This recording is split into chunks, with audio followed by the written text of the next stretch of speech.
আসসালামু আলাইকুম বন্ধুরা, আপনারা হয়তো ইতিমধ্যে খবর পেয়েছেন যে হিজবুল্লাহর প্রধান হাসান নাসরুল্লাহকে বিমান হামলায় হত্যা করা হয়েছে। গত ১০ বছরের প্ল্যান অবশেষে বাস্তবায়ন করেছে ইসরায়েল, আর এর পিছনে রয়েছে আমেরিকা। আমেরিকার যুদ্ধবিমানের সাহায্যে ইসরায়েল লেবাননের উপর হামলা চালায়। সে হামলার কারণে হিজবুল্লাহর প্রধান হাসান নাসরুল্লাহ মারা যায়। আর ইসরায়েল ভেবেছে হাসান নাসরুল্লাহ মারা গেলে হিজবুল্লাহ ও মধ্যপ্রাচ্যের কোনো দেশ তাদের সাথে লড়াই করার সাহস পাবে না। কিন্তু তার উল্টা হয়েছে।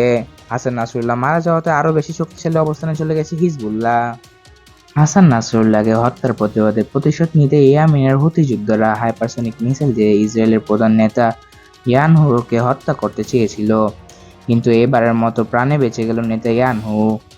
এই আক্রমণের ফলে ইসরায়েলের প্রেসিডেন্ট নেতানিয়াহু আমেরিকার কাছে তিনি সর্বোচ্চ সহযোগিতা চেয়েছেন, এবং যুক্তরাষ্ট্র থেকে জানানো হয়েছে হিজবুল্লাহর সাথে যুদ্ধ চালানোর জন্য যত রকম অস্ত্রশস্ত্র ও যুদ্ধ ট্যাঙ্ক যুদ্ধবিমান দিয়ে সহায়তা করবে আমেরিকা। আর ইসরায়েল যুক্তরাষ্ট্র থেকে সহযোগিতা পেয়ে বেপুরা হয়ে উঠেছে। অর্থাৎ ইসরায়েলের হয়ে কিন্তু আমেরিকা সরাসরি যুদ্ধ করতে প্রস্তুত।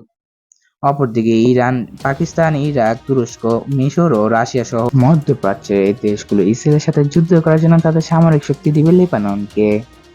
বন্ধুরা, আমার কাছে মাত্র নিউজ ছিল যে হিজবুল্লাহ ও ইরান তাদের ব্যালিস্টিক মিসাইল দিয়ে ইসরায়েলের শহর ধ্বংস করতে চায়। বন্ধুরা, আপনারাও কি আমার মতন চান ইসরায়েল ধ্বংস হয়ে যাক? তাহলে কমেন্ট করে জানাবেন। আজকের জন্য এই পর্যন্ত, দেখা হচ্ছে পরের ভিডিওতে। আল্লাহ হাফেজ।